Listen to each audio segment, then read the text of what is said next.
आजचा हा केक ना पौष्टिक आहे, कारण यामध्ये आपण मैदा वापरलेला नाही आहे. गहूचे पीठ वापरून आपण हा केक बनवलेला आहे, जो खरंच खूप टेस्टी लागतो. तर यासाठी लागणारे साहित्य बघा. सर्वात आधी आपल्याला काय करायचं, एखादी कुठली तरी घरातली वाटी घ्यायची आहे.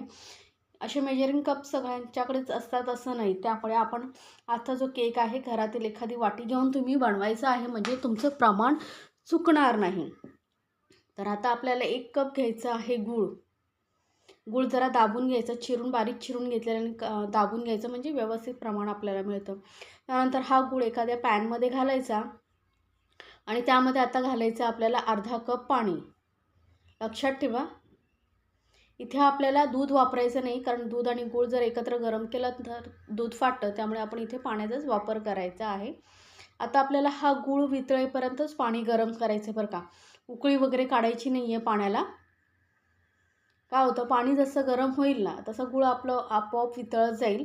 आता हा बघा, साधारण गूळ वितळत आलेला आहे पाणी गरम झाल्यानंतर. थोडे थोडे हलके दाणे तुम्हाला दिसत आहेत. तर आता हे पाणी गरम आहे ना, त्यामध्ये असाच हा गूळ ठेवून द्यायचा आणि आपण पुढे तोपर्यंत वितळेल तोपर्यंत पुढे काय करायचं आहे बघूया. इथे मी घेतलेलं आहे गव्हाचं पीठ. तर 1.5 कप आपण गव्हाचं पीठ घेणार आहोत. एखादा मोठा बाऊल घ्यायचा, त्यामध्ये हे पीठ काढून घ्यायचं. तर टोटल आपण 1.5 कप गहू पीठ घेतलेलं आहे. आता गव्हाच्या पिठाने काय होतं, गव्हाचं पीठ जे असं चिकट असतं, केक फुलत नाही व्यवस्थित. तर त्याला केक फुलण्यासाठी आपण यामध्ये घालणार आहोत रवा. तर अर्धा कप मी इथे रवा घेतलेला आहे. बारीक रवा घ्यायचा, म्हणजे काय होतं, आपल्याला मिक्सरमधून फिरवायची गरज नसेल. मोठा असेल तर तुम्ही मिक्सरमध्ये फिरवू शकता. आता रवा आणि गव्हाचं पीठ आहे आपण एकत्र करून घेऊया. गव्हाच्या पिठाचा केक ना खूप छान लागतो, कारण यामध्ये आपण गूळ वापरतो आहे. गव्हाचं पीठ पौष्टिकही आहे. मुलांना तुम्ही खरंच बनवून दिलात ना तर नेहमी बनवण्याची फर्माईश करतील. आता यामध्ये आपल्याला अजून काही साहित्य ॲड करायचे, ते म्हणजे तेल. तर इथे मी अर्धा कप तेल घेतलेलं आहे. रिफाईंड तेल घेतलेलं आहे, किंवा तुम्ही बटर, तूप काहीही घेऊ शकता. आता त्याच कपाने आपण घेणार आहोत अर्धा कप दही. दही जास्त पाण्यावालं नसावं, घट्ट असावं आणि ताजं असावं आणि थंड फ्रीजमधलं नसावं, एवढं लक्षात ठेवा. त्यानंतर इथे मी घालते व्हॅनिला इसेन्स. तर 1 चमचा व्हॅनिला इसेन्स घालते. त्याऐवजी तुम्ही वेलची पावडरही घालू शकता. आणि आपण जो गूळ गरम करून ठेवला होता तो असा गाळून घ्यायचा बरं का, कारण एखाद्याच वेळेस समजा यामध्ये काही असेल कण वगैरे तर ते निघून जातील, त्यामुळे गूळ असा गाळून घ्यायचा.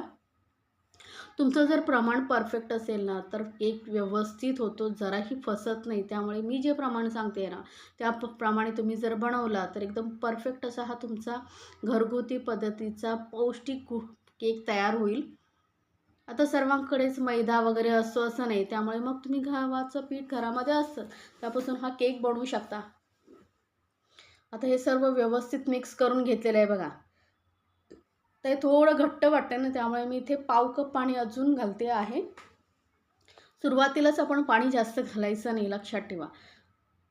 थोडं थोडं करून मग वाढू शकतो. त्यामुळे अर्धा कप आपण आधी घेतलं होतं गुळाबरोबर आणि आता पाव कप पाणी घातलेलं आहे. आता हे झाकून आपल्याला ठेवायचं आहे 15 मिनटं, कारण यामध्ये रवा आहे ना तो फुलायला पाहिजे. 15 मिनटं झालेली आहेत. आता मी काय करते, एक पातेलं घेतलेलं आहे, त्यामध्ये जाळी ठेवून याला गरम करत ठेवूया मीडियम गॅसवरती आणि केक टिनची तयारी करूया. तर इथे मी केक टिन घेतलेला आहे, त्याला बटर पेपर लावून घेते, किंवा तुम्ही पूर्ण आतून तेलही लावून घेऊ शकता. किंवा असं केक टिन नसेल तर कुकरचा जो डबा असतो ना त्यालाही तुम्ही तेल लावून किंवा तूप लावून तयार करू शकता. तेल तूप लावायचं आणि वरून मैदा सुखा किंवा लावायचा आणि त्याला तयार करू शकता, म्हणजे त्यामध्ये केक चिटकत नाही. आता इथे बटर पेपर मी सर्व बाजूने लावून घेते. तर बघा, असं बटर पेपर लावून आपण हा केक टिन तयार करून घेऊया. ही सर्व तयारी आपल्याला यामध्ये केकच्या बॅटरमध्ये बेकिंग सोडा वगैरे घालायची आधी तयार करायचं असं. तर आपली कढई तापते तोपर्यंत आपण केक टिनी तयार करून घेतलेलं आहे. आता वळूया ह्या मिश्रणाकडे, केकच्या मिश्रणाकडे.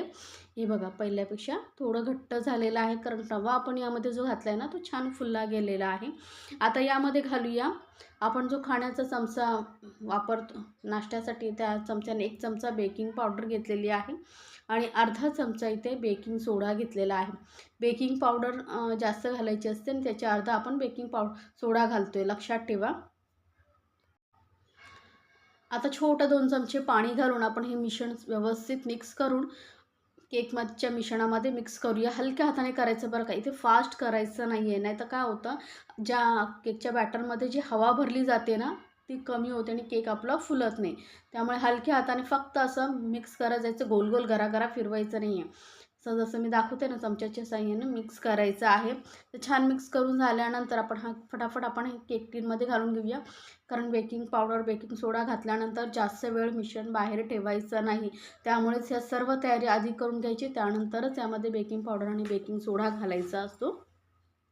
आता हे मिश्रण बघा किती घट्ट आहे, बघू शकता तुम्ही. असंच आपल्याला मिश्रणाची गरज आहे. जर जास्त पातळ केलात ना, तर मग केक तुमचा व्यवस्थित बेक होणार नाही, जास्त वेळही लागेल. आता हे सर्व मिश्रण आपण केक टिनमध्ये घालून घेतल्यानंतर हलकंसं याला सरळ करण्याचा प्रयत्न केलेला आहे आणि असं टॅप करून घ्यायचं. म्हणजे काय होतं, आतमध्ये जे बबल्स वगैरे, बुडबुडे वगैरे असतील ते निघून जातात. तर चमच्याच्या साहाय्याने असं हलकंसं सरळ करून घेते. आता तुम्ही असंचही बेक करू शकता किंवा वरून ड्रायफ्रूट्सही घालू शकता. हे तुमच्या आवडीवरती आहे. थोडे चोको चिप्स वगैरे असतील तेही घालू शकता किंवा मिश्रणामध्येही तुम्ही चोको चिप्स घालू शकता, मुलांना आवडत असेल तर. इथे मी काजू आणि बदाम आणि थोडंसं डेकोरेशन करते. म्हणजे काय होतं, केक दिसायला सुंदर दिसतो वरून. तर हे बघा, काजू आणि बदाम मी इथे लावते. थोडीशी बदाम मी ना बारीक चिरून घातलेले आहेत आणि वरून थोडे थोडे अख्खे असे काजू बदाम लावते.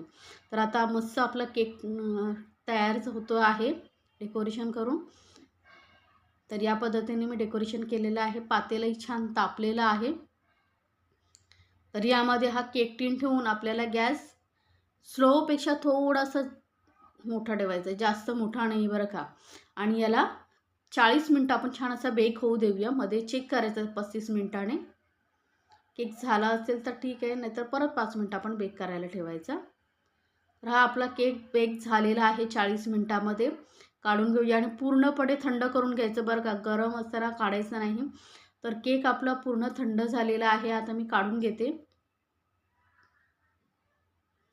तर बघू शकता कलर किती सुंदर आलेला आहे आणि अजिबात केक टिनला वगैरे कुठेही लागलेलं नाही, चिकटलेलं नाही.